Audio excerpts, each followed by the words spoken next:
Hi friends, welcome back to my channel. ఈరోజు recipe వచ్చి చింత చిగురు పెసరపప్పు. చింత చిగురు అంటేనే నోట్లో నుంచి నీరు ఊరుతాయండి. ఇది అమ్మమ్మల కాలం నాటి వస్తున్న రెసిపీ. చాలామందికి చింత చిగురు పప్పు అంటే చాలా ఇష్టంగా తింటారు.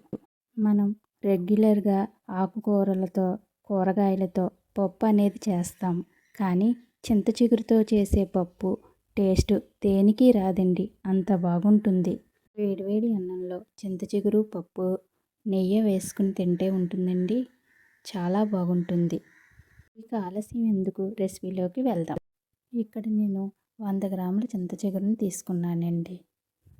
ఇక్కడ నేను చూపించబోతున్నట్లుగా అరచేతిలో చింత చిగురుని వేసుకుని బాగా నలుపుకోవాలి. ఇలా నలుపుకోవటం వల్ల ఆకు విడిగా అయిపోయి కాడలన్నీ తీసేయవచ్చు. పప్పులో కాడలు ఎక్కువగా ఉంటే పప్పు తినడానికి బాగోదు కదండి. కాడలు ఎక్కువగా ఉంటే మనం తినేటప్పుడు పళ్ళ కింద పడతాయి. ఇలా నలుపుకున్న తర్వాత కాడలన్నీ తీసి పక్కన పెట్టుకోవాలి. ఇప్పుడు ఒక గిన్నెలో వాటర్ పోసి 2-3 సార్లు ఈ చింత చిగురుని శుభ్రంగా కడుక్కోవాలి. ఇలా కడుక్కోవడం కొంచెం కష్టంగానే ఉంటుంది, కానీ స్ట్రైనర్లోకి వంపేసుకుంటే చాలా ఈజీగా అయిపోతుంది. ముందుగా స్టవ్ వెలిగించి పాన్ పెట్టుకొని పెసరపప్పు వేసుకోవాలి.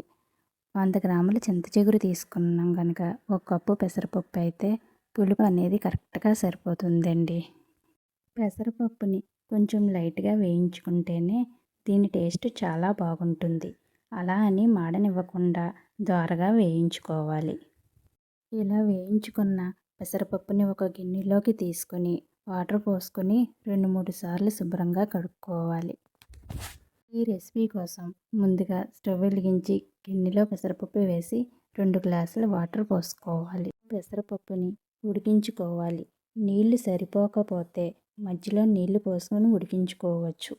ఈ పెసరపప్పు బాగా ఉడికిన తర్వాత 1/2 టీ స్పూన్ పసుపు, ఒక మీడియం సైజు ఉల్లిపాయ ముక్కలు, 4 పచ్చిమిరపకాయలు, 1/2 టీ స్పూన్ కారం వేసుకోవాలి.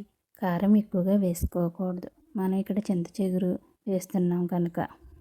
వీటన్నింటినీ వేసుకొని ఒకసారి కలుపుకొని మరో 5 నిమిషాల పాటు ఉడికించుకోవాలి. ఇలా ఉడికించుకున్న పెసరపప్పులో చింత చిగురుని వేసుకొని మరో 10 నిమిషాల పాటు ఉడికించుకోవాలి.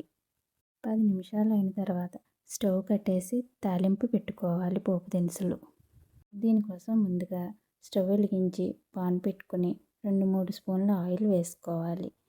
ఆయిల్ వేడెక్కాక 1/2 టీ స్పూన్ ఆవాలు, జీలకర్ర, మినపప్పు వేసుకొని ఫ్రై చేసుకోవాలి. దీనిలో 2-3 ఎండుమిరపకాయలు, 4 వెల్లుల్లిపాయ రెబ్బలు, కొంచెం కరివేపాకు వేసుకొని ఫ్రై చేసుకోవాలి. ఫ్రై అయిన పోపు దినుసులను ఇప్పుడు ఈ చింత చిగురు పప్పులో వేసుకోవాలి. అంతేనండి, చాలా సింపుల్గా ఈజీగా ఈ చింత చిగురు పప్పుని తయారు చేసుకోవచ్చు. మీరు కూడా ఒకసారి ట్రై చేయండి. దీన్ని వేడివేడి అన్నంలో నెయ్యి వేసుకుని తింటే చాలా బాగుంటుందండి. ఈ వీడియో కనుక నచ్చితే లైక్ చేయండి, సబ్స్క్రైబ్ చేయండి. Thank you for watching.